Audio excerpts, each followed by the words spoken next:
Hey guys, this is Elias with Softfly, and in this video I'm going to show you how to import an Excel file to create variable products using WP All Import. Now in this video we have this Excel file and we're going to focus a little bit on the attributes. Now these are some sportswear products like hoodies and pants and whatnot. So we have the size and color attributes, but I want to add a new attribute called brand, and I'm going to do that in WP All Import manually. Now, to get started, let's just upload the file we're going to use.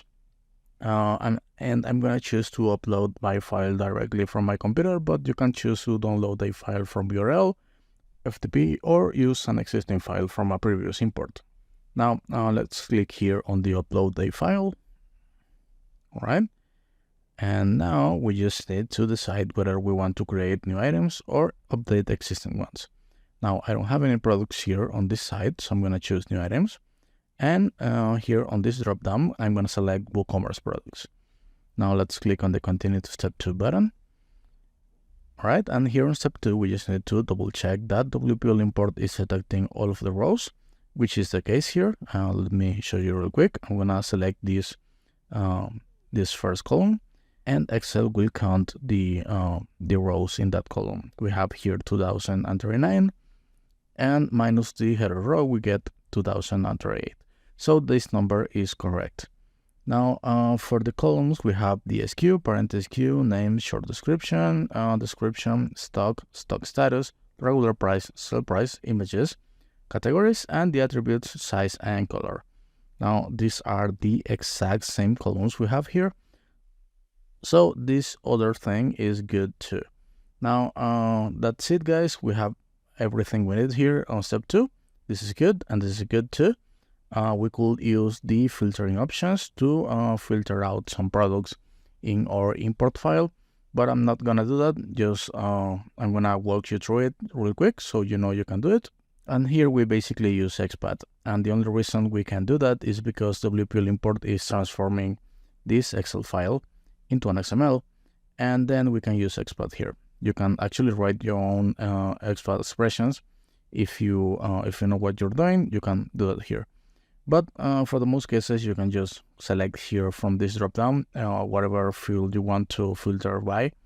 For example, let's say you want to filter the products that have more than 0 stock, meaning that the products that actually are in stock. Well, you can select this stock element. Then you can select the greater than rule and set up here the 0. Then just click here on the add rule button and then apply the filters so WP All Import can filter out those products that are out of stock. Now, as I said before, guys, I don't want to do that in this example, but this is just so you know you can do it if you want to or need to. Now, since we're done here, let's just continue to step 3. All right, and here on step 3, we just need to drag and drop these elements into whatever fields we want them to go. Now, it's very important, guys. You don't actually need to have a specific name or specific structure here for dragging and dropping these elements. Just pick one, whatever you want to be the title, for example. I'm going to choose name, click on it, drag, and drop it in the title box. That's it. That's how WP All Import works. It's very simple. So I'm going to drag and drop the content here, which is going to be the description element. And here for the short description, we have this one. All right. Now here on the WooCommerce Add-On tab, I have what it's very similar to when you're creating a product in WooCommerce. Let me show you real quick. We have here the WooCommerce creation process. I don't have any products here, so I'm going to click on create product. All right, let's dismiss this. And we have the title, the description, the short description, and the product data. Now you can see it's very similar here. So we just need to follow the same steps as if we were creating a product manually. Now the first thing, of course, is to select variable products from the product type dropdown and start dragging and dropping the fields. Now we have here the SKU, the regular price. All right. Now the sale price. All right, now let's preview the prices just to make sure they are right. And they are, so let's dismiss this and continue. you can hover on these question marks and it will give you a brief description of what this option does. But I'm going to leave them as they are by default because the default values work just fine for me in this example. Now let's continue in the inventory tab. We have the stock element here. So let's enable the manage stock option and drag and drop that here. Right? Now for the low stock threshold, I'm going to say 3, but you can use whatever number works for you.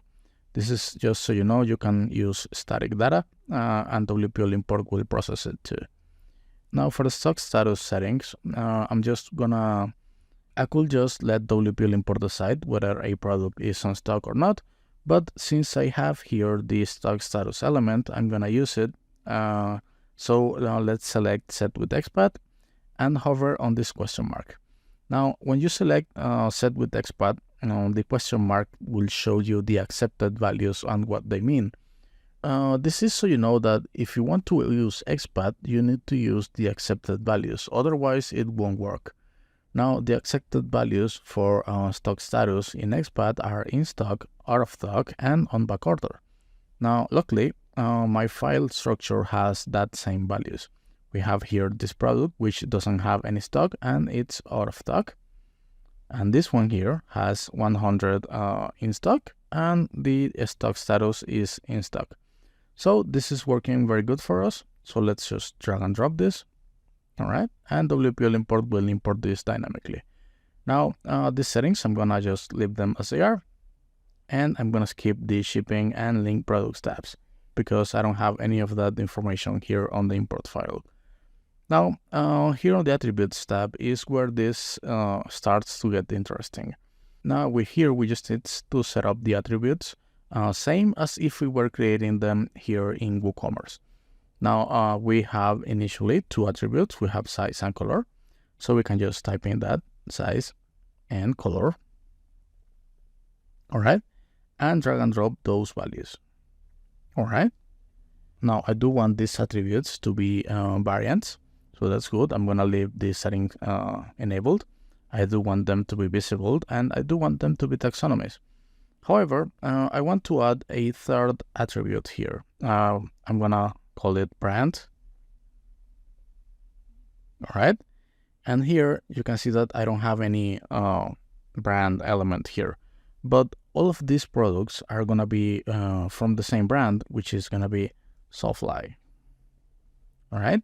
So you can use static data here. And if you want to create an attribute that has multiple elements, well, it's the same as if you were creating that attribute in WooCommerce. You need to separate it with a pipe. So let's do that.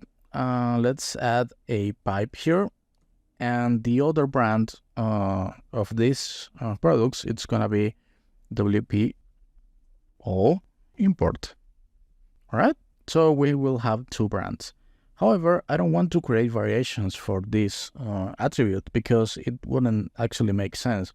Now, since I don't want to do that, I'm just going to disable this. And I do want it to be visible, and I do want it to be a taxonomy.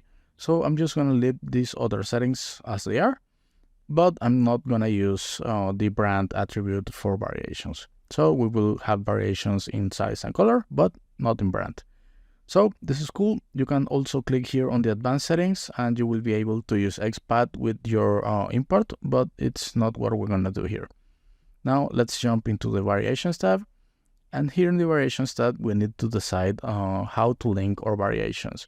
Now, this will be based on the file structure we're using. So you need to read very carefully all of these titles because they will present you with a scenario. And that scenario is your file structure. Now, we have, for example, here's a very simple one, which says all variations for a particular product have the same title as the parent product. Now, if your file structure looks a little bit like this, you can use the example image below to guide you and give you a more visual representation.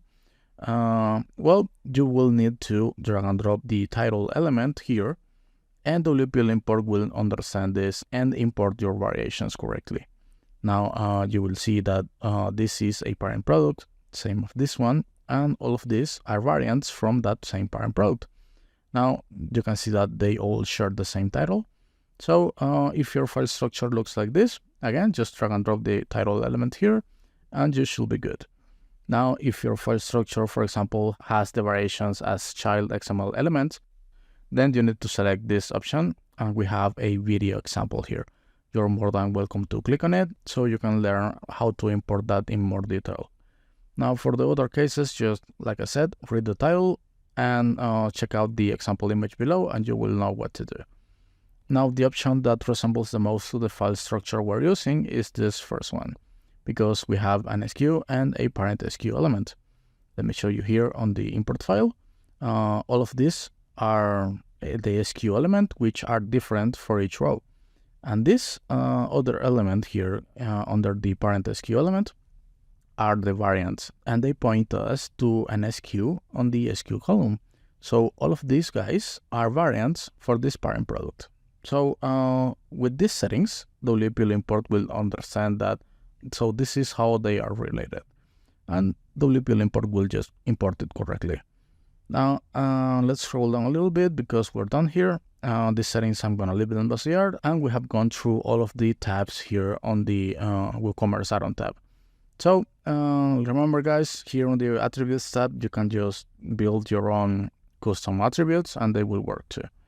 Now let's continue. We have here the images tab, and we can just drag and drop the element like so, because this is the option we're gonna use to download images hosted elsewhere.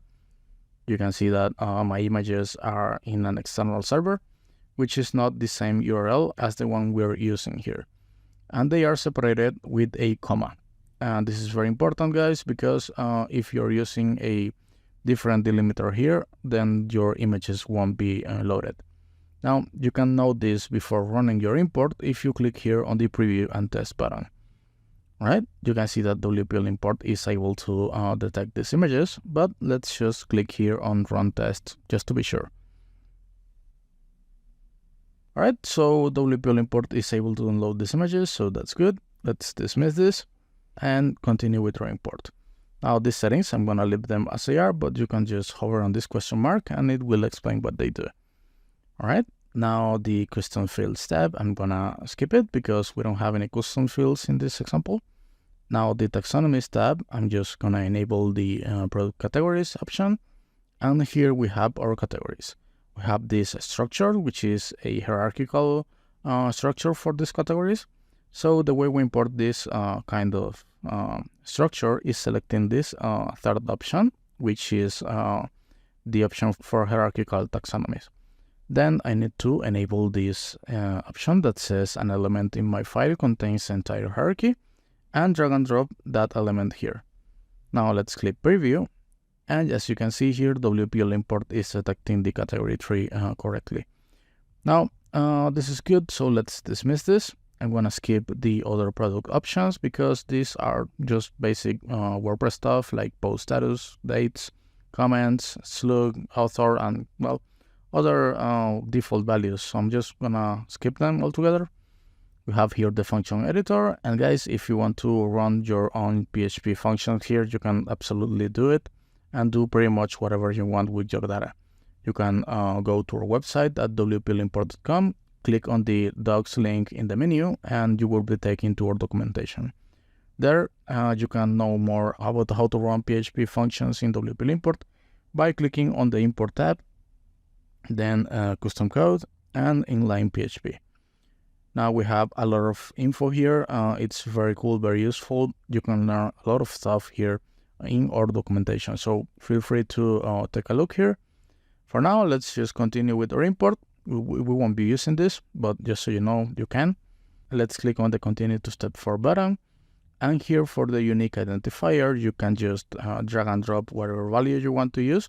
But for the most cases, we can just click here on the auto detect button, and WPL import will choose the right one for us. All right, so these settings, I'm gonna leave them as they are because those default values work just fine for us. So I'm just gonna click here on the continue button and run our import. So this is gonna take a minute or two, so I'm just gonna pause the video here and come back when it's ready. All right, so that didn't take too long. Let's see how our products look like when imported. and we have 191 products, which is fine. This is the number we expected. The product seems to be in good shape. So let's take a look in the front end. All right, we have this beautiful website, and all of the products seems to be good. We have all of the images, categories, prices, titles. Let's open this one up and see what's going on here. All right, we have our variations, so that's good. The title, the SKU, the categories, the prices are good. The short description. We have here our description and the additional information. Now, as you can see, we have variants for size and color, but we don't have any variants for brand, and we do have the Softfly and WPL import brands. So this is good. Now, let's select a variation, and you can see that the color changes. So that's great, because that means that each variation has its own image. Now, let's take a look here on the edit product page. All right, so we have here our title, the description, the images, as we saw before. We have our SKU, the category tree is looking really good. Now, the attributes here, we have size, we have color, and we have the brands. Now, you can see that they are not used for variations, while the other two are. This is very good, guys. Let's see the variations tab. We have 15 variations for this product. And as you can see, each one of them has their own image, their own SKU, their own regular price, sell price, and stock quantities. Now, guys, there you have it. That's how you import WooCommerce variable products using an Excel file and WPL import.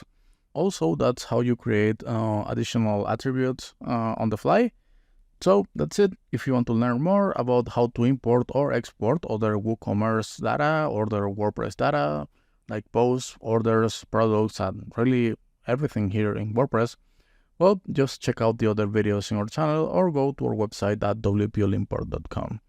Now, I really hope you enjoyed this video, and if you're feeling a little bit lost here, even after this and even after checking out the documentation, just don't worry about it. Contact our support team and we'll be more than happy to help you out with your import. For now, just good luck with your import and see you next time.